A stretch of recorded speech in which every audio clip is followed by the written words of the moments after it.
हर चीज की शुरुआत होती है एक छोटी सी चिंगारी से। हम सब ने महसूस किया है ना, वो एक पल भर का विचार जो बस दिमाग में कौंधता है और अगर उसे फौरन पकड़ा ना जाए तो बस हवा में कहीं खो जाता है। तो फिर सवाल ये उठता है कि इस कीमती चिंगारी को बचाया कैसे जाए? जवाब शायद उम्मीद से कहीं ज्यादा आसान है और आज हम उसी के बारे में बात करने वाले हैं, एक नया नोट। ठीक है, तो चलिए इसमें थोड़ा और गहरे चलते हैं। देखिए, किसी भी आइडिया को पकड़ने का सबसे पुराना, सबसे बेसिक और शायद सबसे सबसे पावरफुल तरीका जो है ना, वो है एक साधारण सा नोट, बस एक लिखा हुआ विचार। अब ये बहुत दिलचस्प है। देखिए कैसे विचारों को कैद करने का तरीका बदला है। कभी पत्थर पर नक्काशी होती थी, फिर कागज आया, फिर डिजिटल बिट्स और अब तो सब कुछ क्लाउड पर है। जरिया बदलता गया पर वो जो जरूरत थी ना, वो हमेशा वैसी की वैसी ही रही।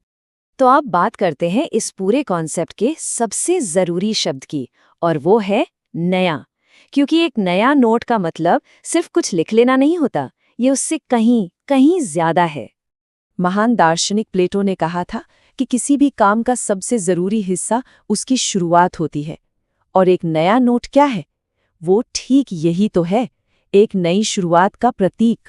और ये स्लाइड इस फर्क को बहुत खूबसूरती से दिखाती है।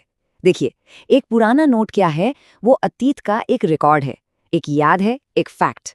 लेकिन एक नया नोट, अरे वो तो भविष्य का दरवाजा है, वो संभावनाओं से भरा है, वो अपने आप में एक सवाल है।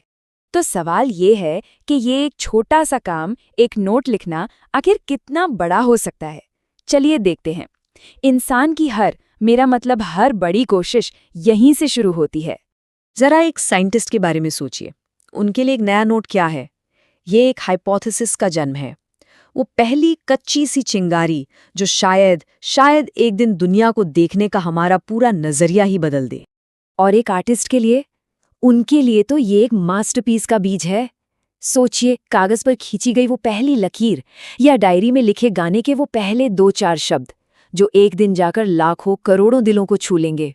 और एक फाउंडर के लिए, एक एंटरप्रेन्योर के लिए, उनके लिए तो ये एक इनोवेशन का ब्लूप्रिंट है, वो पहला आइडिया जो शायद किसी कॉफी शॉप के नैपकिन पर ही लिखा गया हो और जिससे एक ऐसी कंपनी या तकनीक बन जाए जो हमारी दुनिया को हमेशा हमेशा के लिए बदल कर रख दे।